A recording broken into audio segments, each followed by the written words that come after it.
Grabación. Bueno, formalmente les doy la bienvenida a todos para este segundo encuentro de Teoría General de los Contratos, a cargo del doctor Fulvio Santarelli. Quien les habla es integrante de la cátedra, mi nombre es Héctor Luis Trillo, y vamos a compartir hoy, vamos a dialogar un poco sobre el tema de los elementos de los contratos. Ustedes recuerden que cuando han visto elementos de los contratos y cuando estudian la parte general de los contratos, en muchas situaciones o institutos que se plantean, remite a la parte de los actos jurídicos en general, justamente por ser, si uno quiere ver al acto jurídico como el género y la especie, el contrato como una especie de ese acto jurídico. Un acto jurídico, como ustedes saben, tiene ciertas particularidades que surgen del artículo 957, si mal no recuerdo, y que nos da la definición de contrato. Y principalmente la parte distintiva o lo que lo diferencia de otros actos jurídicos es que el contenido es económico, tiene un contenido patrimonial, y esto es trascendente, es muy importante. Y justamente, y el contenido patrimonial se basa en el objeto como elemento de los contratos. El objeto está regulado a partir del artículo 1003 en el Código, y básicamente podemos decir que los elementos, o algunos autores distinguen entre elementos y presupuestos del contrato. Por ejemplo, hay un autor que no tiene escrito y ya está fallecido hace poco, el año pasado o el anteaño, el doctor Jorge Mossetti Turraspe, que tiene una obra que se llamó Contratos, ¿sí? Simplemente Contratos, y ahí él trataba la parte general de contratos, entre una de las obras que tuvo, ¿no? Y él ahí dice que, bueno, siguiendo esta distinción que él formula, que los contratos tienen elementos y tienen presupuestos. Los presupuestos, él dice, básicamente son aquellos que me vienen dados y que independientemente de la existencia del contrato tienen que estar presentes. Y él dice que, bueno, el presupuesto, por un lado, es la capacidad, que lo encontramos en el elemento voluntad, pero la capacidad me viene dada, porque para que se trate de un contrato válidamente celebrado, necesito que haya capacidad de ejercicio plena para poder contratar, y básicamente ustedes saben que eso se adquiere a partir de la mayoría de edad, que es los 18 años. Ahí hay plena capacidad civil, más allá de alguna situación de capacidad progresiva que puede haber en ciertos actos jurídicos, no precisamente de contenido patrimonial, y que lo pueden encontrar en el artículo 26 en la parte general, cuando habla el codificador de cuestiones que tienen que ver con la integridad de la persona, cuestiones de salud, cuestiones de disposición del propio cuerpo, o la autonomía en cuanto a la injerencia que pueden tener en el propio cuerpo de la persona en este caso adolescente, que es aquella que tiene 13 años y hasta los 17, porque a los 18 ya se es persona mayor de edad. Entonces, bueno, en esa franja de edad, entre los 13 y los 17, tenemos la categoría de menor adolescente. Bueno, ahí da ciertas facultades este artículo que les digo, que es el 26. También hay algunas otras cuestiones con los emancipados que puede darse. Recuerden que la emancipación hoy solamente puede ser por matrimonio y que se necesita de la autorización judicial además de los padres y tener en cualquier caso, tanto el hombre como la mujer, 16 años. ¿Sí? Y que hay algunas cuestiones que tienen que ver, por ejemplo, con la disposición de bienes que hayan recibido por donación, no los pueden volver a donar, salvo que uno de los cónyuges, porque se quiere por la emancipación por matrimonio, sea a su vez mayor de edad, ¿no es cierto? Entonces, bueno, hay algunas situaciones especiales, pero en general a partir de los 18 años podemos decir que no va a haber ningún inconveniente. Y dice, Moset dice, en ese caso la capacidad de ejercicio y la capacidad de derecho, descuento que ya me viene dada para que el contrato sea válido. ¿Sí? Lo que sí necesito es la oferta y la aceptación como parte integrante de ese consentimiento con dos voluntades unilaterales que convergen en un interés común, que es de lo que quiere cada uno a su vez. En un contrato de cambio va a querer algo distinto, pero en última instancia hay un acuerdo sobre ese interés común, cada uno de su lado tendrá su interés, si es un contrato de cambio, insisto, y está representada esa voluntad unilateral que luego se amalgama en el consentimiento justamente con la oferta y la aceptación, como dos voluntades unilaterales de carácter recepticio. Entonces, ese sí es un elemento, la voluntad, que se traduce en el consentimiento. Algunos lo llaman el sujeto, es un elemento del contrato. Está bien, lo que me interesa del sujeto es la voluntad, que se va a traducir en el consentimiento porque necesito dos o más partes, como dice el código.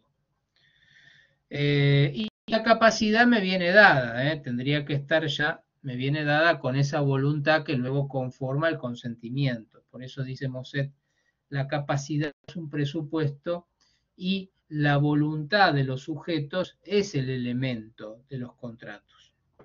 Junto a este elemento de los contratos tenemos también el objeto y tenemos también la causa. Y después se plantea el tema de la forma, y ahí Moset dice, bueno, ahí tenemos que distinguir si la forma es esencial para el contrato, entonces es un elemento porque va a ser esencial.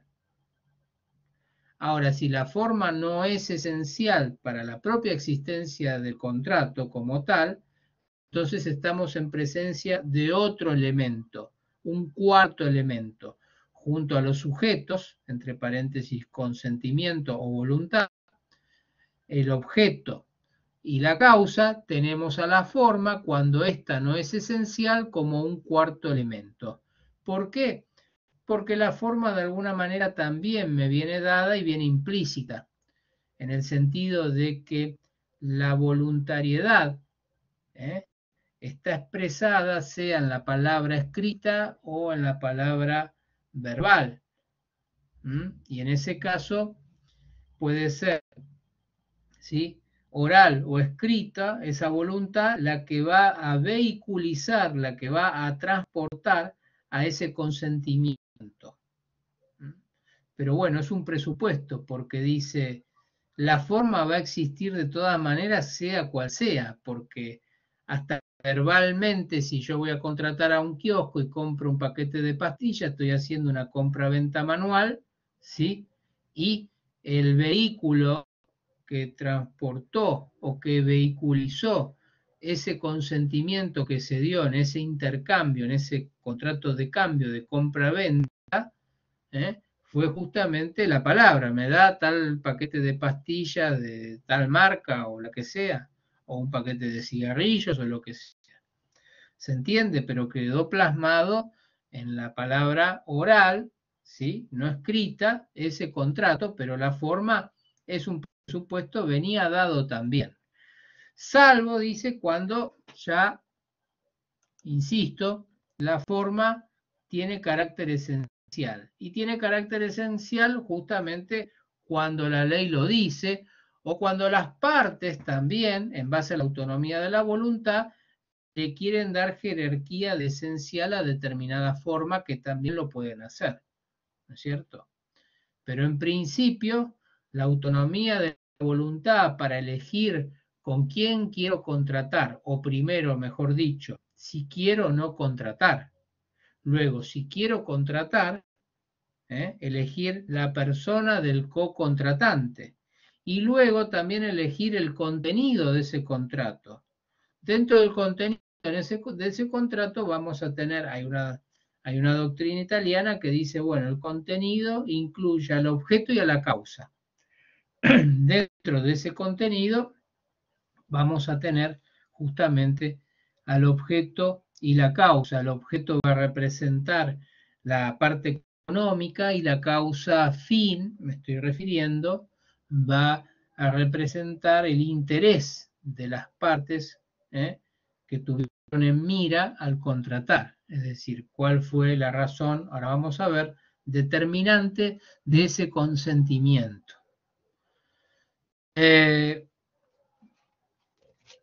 La forma, como les decía, para que sea un elemento y ésta tenga carácter esencial, el código me va a decir justamente en base a la autonomía de la voluntad también rige no solo para darle contenido al contrato y para elegir el co-contratante, salvo supuestos especiales, ¿no?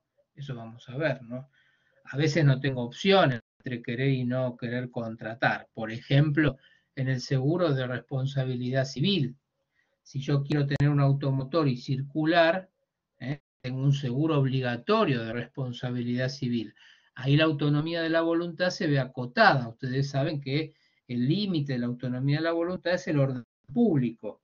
Hay un interés superior, por justamente poner en la calle un riesgo, que es el automotor, ¿sí? Donde me indica, me dice, mire, usted va a tener que contratar. No me dice la compañía, pero bueno, ya la libertad entre elegir tener o no tener que contratar, ahí ya me la veo limitada, por lo menos, ¿no? Después podré elegir yo con qué compañía contratar y qué tipo de póliza contratar, porque el piso es la de responsabilidad civil, que sería esto la de contra terceros. Bueno, entonces, la autonomía de la voluntad llevada al terreno de la forma, también tiene esa consecuencia. Es decir, que si la ley nada me dice, las partes tienen libertad de forma justamente para poder elegir cuál va a ser el soporte, ¿sí? Si escrito u oral, y si en el primer caso, si va a ser a su vez material o electrónico, el soporte que va a vehiculizar ese consentimiento. Evidentemente, si yo, por más que no tenga una obligación de la ley para poder, para elegir determinada forma, lo cierto es que una manera de anticiparme a malentendidos, por decirlo en cierta forma, es esto de elegir algún soporte que luego quede plasmada en memoria del contrato que celebramos. Y de alguna manera estoy preconstituyendo la prueba por algún incumplimiento o por alguna desinteligencia que pueda existir entre las partes. Esto es una cuestión que ustedes lo pueden advertir cuando no formalizan un contrato y que justamente esa formalidad no era determinante para que exista como tal. Básicamente podemos dar el ejemplo de la donación de bienes muebles registrables o inmuebles, o de una pensión vitalicia periódica, justamente, donde dice que ahí la forma tiene que ser por escritura pública, bajo pena de nulidad. Es decir, que si no observo la forma escritura pública, el legislador me sanciona con nulidad esa inobservancia. Se trata de justamente una nulidad de carácter absoluto. ¿Por qué? Porque no la puedo subsanar. No la puedo subsanar y hay un orden público comprometido. El tema de que sea reflexivo ese acto, cuando se trata de un acto de liberalidad, y en última instancia se trata de un contrato unilateral, donde justamente nacen obligaciones solo a cargo de una de las partes, en este caso del donante, que compromete parte de su patrimonio, o todo, pero con alguna reserva, ya van a ver en la parte especial cuando vean donación, ¿sí? Sin recibir nada a cambio. Entonces, en ese caso, el legislador entendió que debía realizarse por escritura pública. Si no se hace la escritura pública, el contrato no existe como tal. Y ahí dice Moset, bueno, en ese caso la forma también será un elemento y será entonces el cuarto elemento en el orden que hemos enumerado. Con el consentimiento, bueno, ustedes han visto seguramente en la clase anterior esto que se formaba con el con la oferta y con la aceptación. ¿No es cierto? Ustedes me dirán, ¿han visto algo sobre la oferta?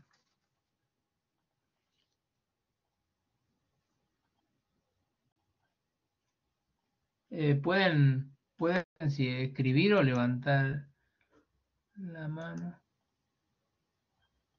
Algo. Bueno. Dentro del objeto se encuentra la conducta que se comprometen las partes, guarda el lugar de voluntad de consentimiento.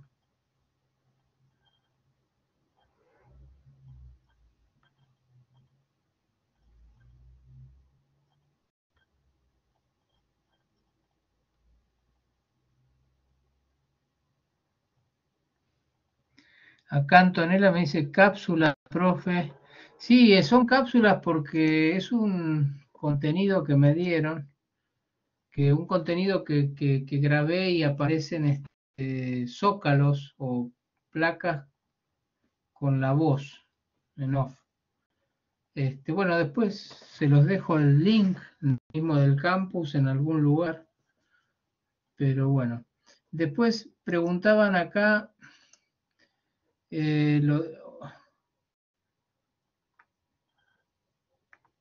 el tema del objeto, perdón, estoy leyendo, disculpen la desprolijidad. Dentro del objeto se encuentra la conducta que se compromete, no. El objeto del contrato es la cosa sobre la que recaen los efectos del mismo. Es decir, la conducta, no, la conducta está, sí, bueno, la conducta como obligación que nace de ese contrato es relativa al objeto.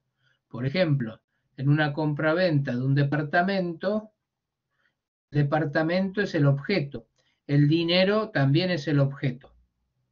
Tenemos, ¿sí? Objeto, es un contrato bilateral, tenemos la cosa y el precio. ¿Sí? Y cuando hago el intercambio, lógicamente, hay una conducta respecto de entregar ese objeto, que esa es la obligación que nace.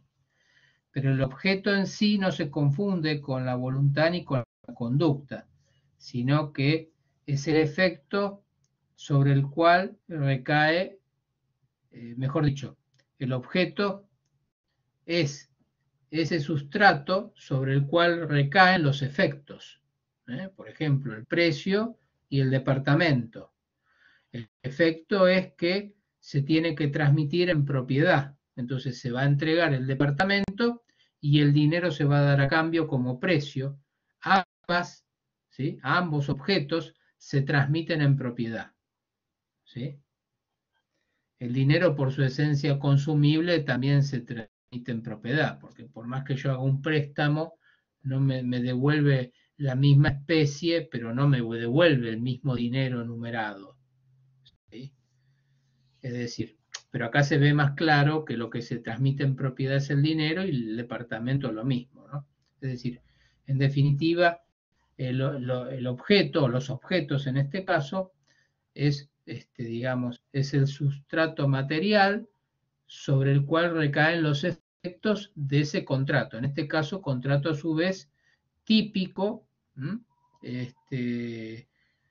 o contrato nominado, porque hay una regulación específica en el código, en este caso, que dice en forma supletoria cuáles van a ser las normas que van a regir a las partes en esa relación contractual. ¿Sí? Digo de forma supletoria porque recuerden que los contratos, y en base a la autonomía de la voluntad de las partes, ¿sí?, se rigen en primera medida por la autonomía de la voluntad. Es decir, todas las disposiciones, salvo que sean de orden público, son disponibles por parte de las partes contratantes. Si no hay previsión, el código suple, por eso es supletoria, esa voluntad ausente de regulación en el contrato y que el código viene a cubrir. Por eso esto es interesante que ustedes lo tengan presente, que los contratos nominados corren con esa ventaja, si se quiere, ¿no? Bien.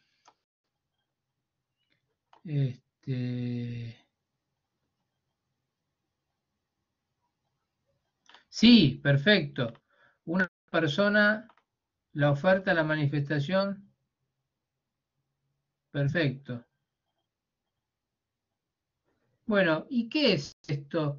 ¿Persona determinada o determinable? ¿Alguien lo puede explicar? Porque es cierto, la oferta es la manifestación unilateral, con todos los antecedentes, los elementos del constitutivo del futuro contrato, dirigida, por eso es recepticia, a persona determinada o determinable. Sí, a ver, Antonella, adelante. ¿Puede abrir el micrófono así en forma ordenada? Que quiero esto un poco hacerlo dialogado. Escuchamos. Podés abrir el micrófono. ¿Qué tal? Buenas noches, ¿se me escucha? Sí, escucha bien, Antonella. Yo me acuerdo que Buenas bueno, yo la noches. estoy recursando y me acuerdo que usted había dado un ejemplo, no sé si está bien, pero porque si lo recuerdo bien, el tema de la persona determinable, o determinado o determinable, por ejemplo, sería en un supermercado, cuando hay una oferta, es por tiempo determinado, y uno va y bueno, se encuentra con esa oferta y termina contratando. Ahí bien no sabría decir cuál sería, si sería determinable o determinada. Y si no, cuando, por ejemplo, nos ofrecen, qué sé yo, algún contrato de telefonía celular por tener tantos puntos, entonces nos ofrecen, qué sé yo, una línea con tantos minutos y con algún plan.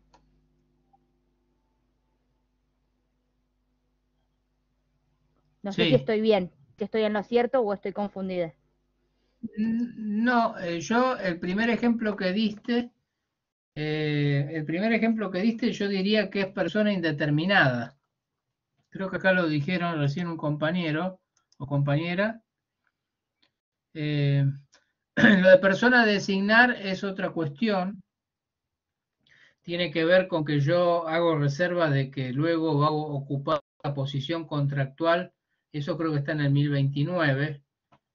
Hoy justamente eso lo mencionaron en otra clase que tuve de obligaciones, cuando viene un tercero a la relación jurídica.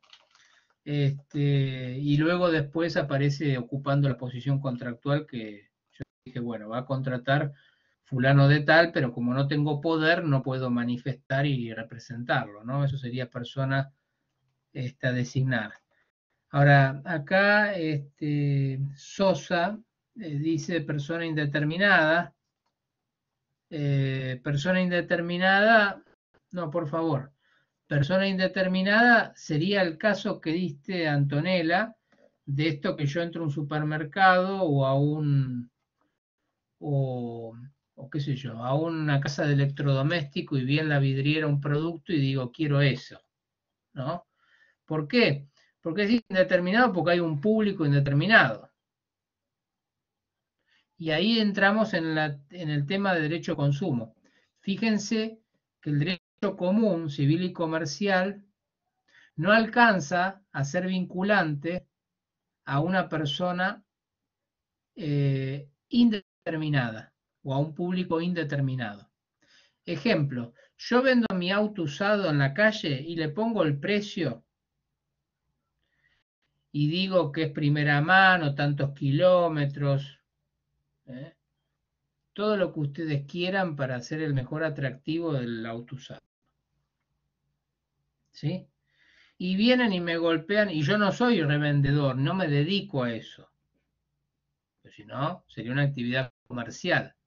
Sino que, a ver, tuve 10 años, saqué adjudicado uno nuevo, el vecino que le dije que me dijo, avísame si vas a vender, y le digo, uy, justo lo saqué, lo voy a vender, y me dice, bueno, pero yo justo me anoté en un plan y me están por entregar. Bueno, está bien, no hay problema, lo vendo. No tengo muchos conocidos y lo dejé en la puerta de calle, le puse el tarrito o el cartelito, o circulo con el cartelito y el vehículo, y lo estoy ofreciendo en venta. Eso, si alguien viene y me dice, te lo compro, ¿eh? No es una oferta técnicamente hablando, porque no había ni persona determinada ni determinable. Había un público indeterminado. Yo no decía a quién se lo ofrecía o a quiénes posibles, entre paréntesis, determinables, personas se lo ofrecía. Estaba ahí el cartel y nada más. Con lo cual esto ustedes tienen que advertir en lo que, en este caso, un simple cartel no tiene todos los requisitos de oferta y entonces si alguien dice acepto, no puede aceptar lo que nunca fue oferta, con lo cual no es vinculante para vos. Cosa que en derecho de consumidor sí sucede. La oferta público indeterminado es vinculante para el proveedor. Y esta es la diferencia que ustedes pueden advertir entre el derecho común, léase Código Civil y Comercial de la Nación, artículo 971 que habla de oferta, y el artículo 7 de la 24240 de Derecho del Consumidor, que dice que una oferta a un público indeterminado es vinculante para el proveedor. ¿Qué quiere decir? Que digo, yo quiero el producto de vidriera, se acabó, no, estaba publicado ahí, le saco una foto, entré con la foto y le digo, quiero este. Yo ahí manifesté mi aceptación, con lo cual quedó cerrado el consentimiento. Ergo, está obligado a hacerme entrega y yo a pagarle el precio que está publicado en la vidriera. ¿Se entiende esto? Sí, Entonces, profesor. el ejemplo, más que nada, que diste Antonella, entiendo yo que sería más para consumidor y que ahí sí llega esta persona indeterminada, cosa que el derecho común llega a persona determinable. Ahora suponete que yo el mismo vehículo, en vez de ofrecerlo en la calle por los riesgos que esto implica o porque no estoy acostumbrado a tener que exhibirlo a personas extrañas, etcétera, yo decido publicarlo en un grupo de WhatsApp de amigos o de padres del colegio de va mi nena y concurre ella, o de un grupo donde vamos a jugar al fútbol, etcétera. Pero es cerrado el grupo. Y yo le ofrezco ahí el automóvil y subo una foto y pongo lo mismo, el cartel y todo, pero lo ofrezco dentro de ese círculo. Lo estoy ofreciendo a una persona determinable dentro de un grupo determinado. ¿Entienden? Y yo ahí, hasta ahí llega el código.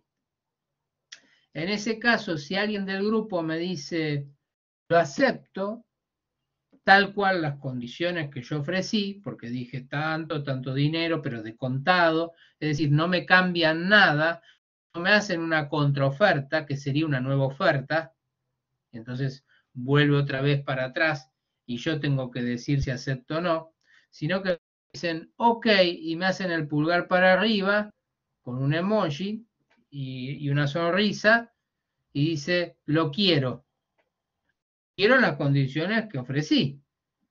Entonces ahí sí se estaría configurando este supuesto relativamente limitado, pero hasta donde llega el código, que es persona determinable. Ahora, si yo voy al vecino y le digo, y no, él no se metió en ningún plan, y le digo, ¿recordás el auto que me dijiste que por ahí tenías interés? Yo saqué adjudicado uno nuevo, te lo vendo, estas son las condiciones, etcétera. Estoy hablando con él en la puerta de la casa, y me dice, dale, te lo acepto. Ahí yo le estaba dirigiendo a persona determinada. O en un horario de la noche tarde, y se lo mando por mail porque tenemos una cierta ida y vuelta por mail por la relación comercial que tenemos. Si esto te lo ofrezco a vos personalmente porque una vez me dijiste y se lo mando al casillero de él exclusivamente, persona determinada. Y me contesta por el mismo mail, ok, dale para adelante. Ahí me está manifestando la aceptación. Y ese sería determinable, sería el que dimos intermedio recién, como ejemplo el grupo de WhatsApp, ¿sí? E indeterminado, donde no alcanza el derecho, pero sí el consumidor, sería el ejemplo de la casa esta de electrodomésticos del supermercado. ¿Queda más o menos claro estos ejemplos?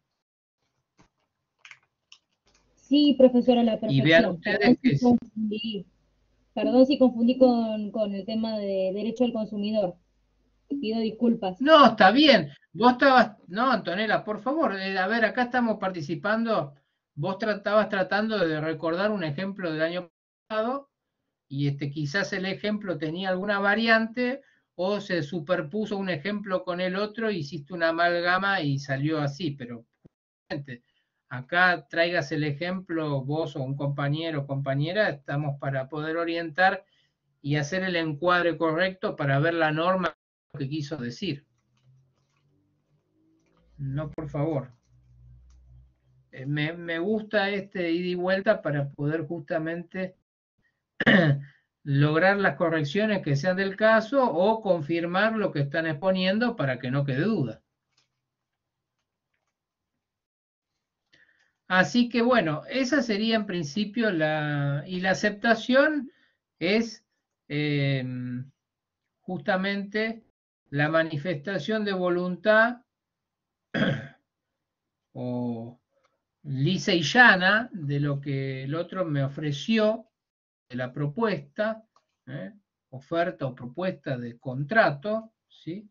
Y la aceptación tiene que ver con esto de no introducir ninguna modificación.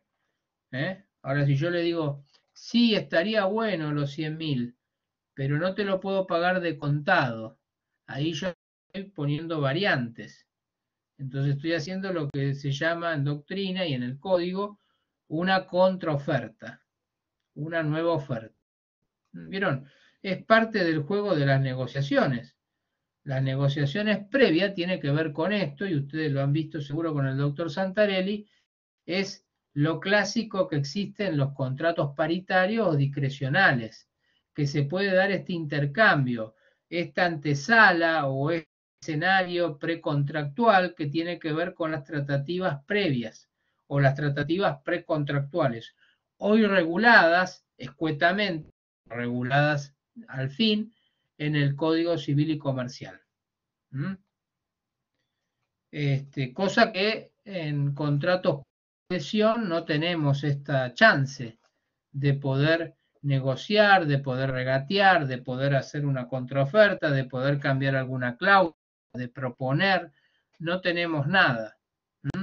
Tenemos un contrato que nos viene presentado de determinada manera, con determinado contenido, y nosotros podemos aceptar o no. Entonces se dice que la aceptación es por adhesión. Consentimiento sigue existiendo, pero sin esta posibilidad de intercambio o de negociación previa. Hay aceptación por adhesión, es decir, la oferta, como me viene dada, si yo voy a contratar, la acepto, pero no puedo introducir una variante, no puedo hacer una contraoferta. Esa es la diferencia esencial entre un contrato paritario discrecional y un contrato por adhesión. La adhesión se refiere a la modalidad de la aceptación. La aceptación es por adhesión. De ahí que técnicamente se llama contrato por adhesión y no contrato de adhesión. Es por adhesión, porque lo que es por es la aceptación, que adhiere a las cláusulas que me vienen dadas, que ya me vienen impuestas en forma unilateral por una de las partes, que es la proponente, y el otro es el adherente. Bueno, esto creo que han visto en la clase anterior.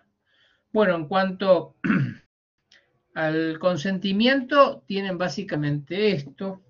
Hay de alguna manera algunas cuestiones para poder ver, pero para no extenderlo tanto, y como también el tema del horario es un poco crucial, yo lo que les diría es que el objeto lo tenemos en el 1003 del código y artículos subsiguientes, y tiene que ver con el bien o cosa sobre el cual recaen los efectos. Y remite a todo lo que no se diga acá, remite a cuestiones del acto jurídico, del objeto del acto jurídico, justamente porque el acto jurídico es el género y el contrato la especie, como dijimos.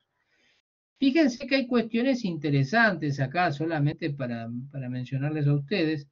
Cuando habla de objeto prohibido en el 1004, hay cuestiones que tienen que ver, por ejemplo, y acá se ve la constitucionalización del derecho privado y todo esta impronta de la persona humana, teniendo en consideración su dignidad, y una de las cuestiones que dice que también será prohibido cuando afecte el objeto, cuando afecte a la dignidad de la persona humana.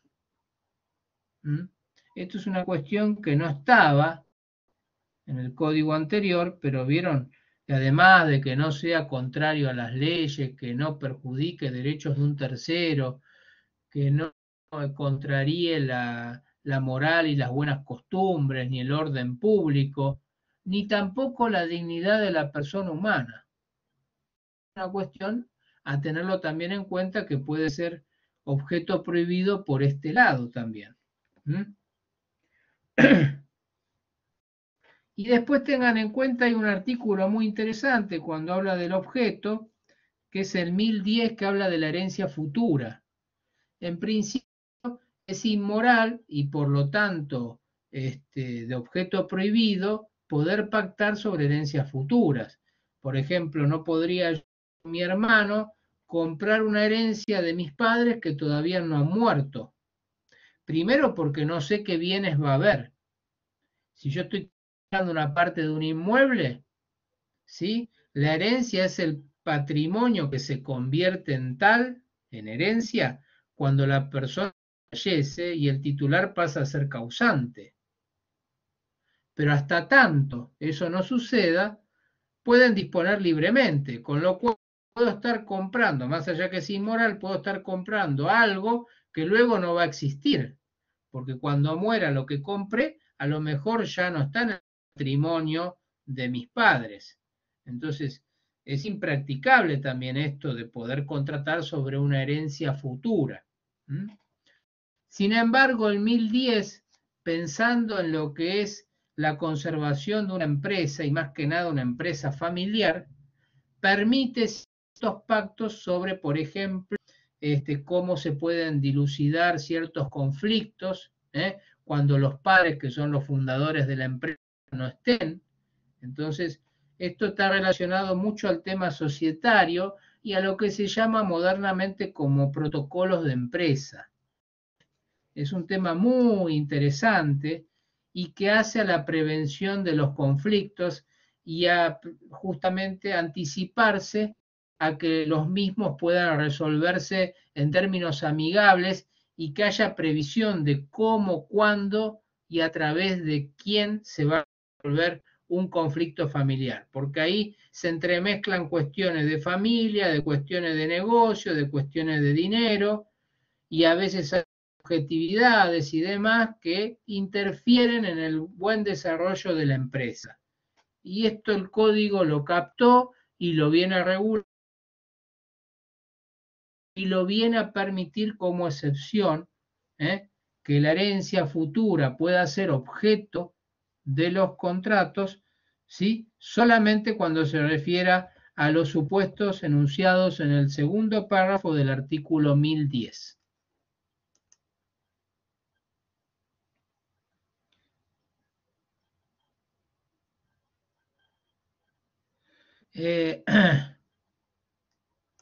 Bueno, sí, desde el punto de vista sería aleatorio el contrato si yo compro sobre una herencia que no sé si va o no a existir. Exacto, lo podemos tomar como aleatorio, pero no se salva de ser inmoral, porque estoy contratando sobre algo, en el ejemplo que es de mis padres, y difícilmente yo lo pueda hacer explícito a ellos, ¿no? Es decir, hay una cuestión de moral, ¿eh? Y que lo hace objeto prohibido. Más allá que lo pueda calificar como aleatorio, decir, bueno, me compró arriesgándose a que exista o no el inmueble para cuando mis padres no estén, y mi hermano quiso anticiparse y comprar ahora.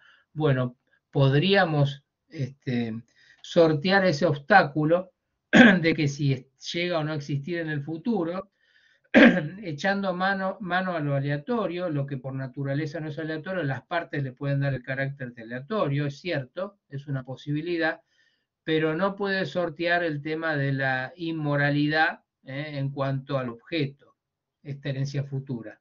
Bien pensado y bien propuesto.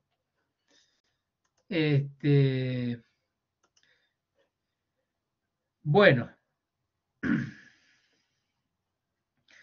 lo otro, después el 1009, otro artículo muy interesante que uno cuando dice, pero está embargado, pero tiene una hipoteca, pero tiene esto, bueno, recae una medida cautelar, etcétera, hay una anotación de litis, se va. Bueno, miren, todos los bienes que estén sujetos a un juicio o que recaigan sobre él medidas cautelares, por ejemplo, un embargo, pueden ser objeto de los contratos. Yo lo que estoy comprando es la cosa, por ejemplo, el inmueble, tiene deuda por alimentos, el padre no pasa y le embargaron el inmueble, perfecto. Compro también el juicio. Es decir, esto es un tema de cálculo-beneficio y de ver números, pero no está prohibido porque esté embargado o porque esté sujeto a las resultas de un juicio. Eso sí, entra el concepto de aleatoriedad del contrato, donde yo puedo presentarme en un juicio y decir, bueno, a ver acá, hay alguien que quiere usucapir un inmueble, quiere con el paso del tiempo adquirir la propiedad y estuvo más de 20 años, pero esto está en juicio. Hasta que no haya sentencia firme que reconozca la titularidad en el que se presenta como usucapiente, es decir, el poseedor por más de 20 años, es incierto. está sujeto a un litigio. Bueno, evidentemente puede igual, quien está en el proceso puede vender, técnicamente ceder, esos derechos litigiosos respecto de ese inmueble, cuyo objeto en la demanda persigue la usucapión. En ese caso, es aleatorio porque no sabe si va a llegar a buen puerto, si va a poder probarlo, si va a haber resistencia del otro lado, si el juez lo va a admitir, si la prueba va a ser suficiente, etcétera. Porque encima es una cuestión de orden público. Por más que el titular diga sí, es cierto, el poseedor este estuvo toda la vida, no tengo nada que decir, el juez le exige de todas maneras prueba porque estamos en presencia de un tema de transmisión de dominio y los derechos reales hacen a un tema de orden público y por lo tanto no puede ser transigible ese objeto. Entonces, con más razón es incierto, ¿sí? Pero nada impide a que se compre, entre comillas, ese proceso y yo pueda asumir la calidad de actor y luego la titularidad de ese bien si logro una sentencia de mérito favorable. También puede haber un embargo, entonces yo compro el inmueble con el embargo. Iré al juicio, depositaré el monto embargado, que estarían incluidas las costas, etcétera. Lograré que me den conformidad para levantar el embargo, diligenciaré el oficio de levantamiento de embargo en el registro de la propiedad y me queda el bien limpio, como se dice en la jerga, de algo que ya compré con ese embargo y que el registro hace la publicidad y me noticia a mí de que, ojo, cuando compre este bien, fíjese que tiene una medida cautelar trabada. Pero no impide, eso también es importante, porque no se puede comprar porque está en juicio. No. Ahora, distinto es si la persona está inhibida, ese es otro tema. Si está inhibida la persona, que es una medida que es cautelar, pero que recae no sobre el bien, sino sobre la persona, en ese caso está inhábil para firmar. Es como una suerte de interdicción sobre la persona. En ese caso no puede firmar, es un supuesto donde ahí la cautelar no se puede sortear. Y después, por último, o anteúltimo, el tema de la causa. Y fíjense que remite también al artículo 282, 283, cuando habla de la causa del acto jurídico, y fíjense que el legislador dice que es la razón determinante que llevó a las partes a celebrar ese acto jurídico, en este caso a contratar. Es algo así como la razón jurídica económica determinante que llevó a las partes a contratar. ¿Sí? Y la causa fin lo que tiene es, en ese sentido, la causa fin es abstracta, es objetiva, es invariable. Para todos los contratos se da. Tengo los contratos nominados o típicos, evidentemente la causa fin va a ser la misma. En la compra-venta uno busca el precio y el otro busca la cosa. En la donación uno busca beneficiar a alguien porque tiene cierta consideración, pero hay una causa fin, hay una razón determinante que me llevó a mí a contratar. ¿Entienden? Por eso es un elemento esencial. Si la causa fin no existe o tiene algún defecto, entonces puede el contrato caer. Por justamente la ausencia o la falla en un elemento esencial del contrato. Y por último tenemos la forma en el 1015 que habla de la libertad de formas y después tenemos los contratos cuando son formales. Cuando son formales, la forma puede ser a los fines probatorios, se dice que es ad probationem, o si no puede ser formal porque lo impone la ley. Y en este caso la formalidad puede ser absoluta o relativa. Si es absoluta, es bajo pena de nulidad. Y si es relativa, me impone determinada forma, pero me permite una subsanación ulterior. Ejemplo de lo primero, si es una formalidad absoluta, sería la donación de inmuebles, donde si de entrada no celebro el contrato por escritura pública, no vale como nada. Es decir, no vale como contrato, ni puedo obligar al otro a hacer un contrato de donación, ¿sí? En cambio, si la formalidad es solemne relativa, tengo la posibilidad de exigir que se eleve a la forma que estaba prevista por el ordenamiento jurídico. Típico ejemplo de este último es el boleto de compra y venta inmobiliaria, donde no se celebró para transmitir la propiedad de un inmueble por escritura pública y se celebró en un instrumento privado, que no es instrumento hábil para poder transferir el dominio como obligación que nace del contrato de compra y venta, ¿sí? Pero en ese caso nace la obligación de hacer escritura pública y esto lo tienen ustedes como solución en el 1018. ¿Cuáles son los supuestos de formalidad o de contratos formales relativos? Es decir, aquellos que debiendo ser hechos en escritura pública no se hicieron, pero que luego se puede esto salvar y ulteriormente pedir que se haga la escritura pública, son los del artículo 1017. ¿Cuáles son los de solemnidades absolutas? Bueno, lo dice el código disperso, pero básicamente está en la donación como caso indiscutible. Cuando son bienes muebles, registrables, inmuebles o se trata de una renta vitalicia gratuita y que justamente se paga en forma periódica, ese caso también. ¿Sí? Y después tienen acá el 1018, que es la consecuencia de no haber hecho la escritura pública en los de solemnidad o en los solemnes relativos. 1015, a ver, perdón, sí, no les dije los artículos. En el 1012 empieza el tema de la causa, tiene algunos artículos, 4 o 5, y en el 1015, y en el 1015 empieza el tema de la forma, también tiene 4 artículos. Y antes dijimos que el 1003 empezaba el objeto, y el 1071 habla del consentimiento. Esos serían los 4 elementos y o presupuestos como vimos al inicio.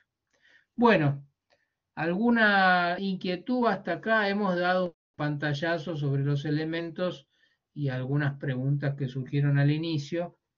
Si ustedes me permiten, yo lo que haría, primero agradecerles por estar del otro lado, por haber estado esta hora o hora y monedas que ya nos hemos pasado, y justamente para respetar esa hora y para poder contar con esta clase en el repositorio para que la tengan disponible, voy a detener la grabación porque el tiempo es limitado. Y ahora continuamos unos minutos, si quieren, pero ya fuera de la grabación.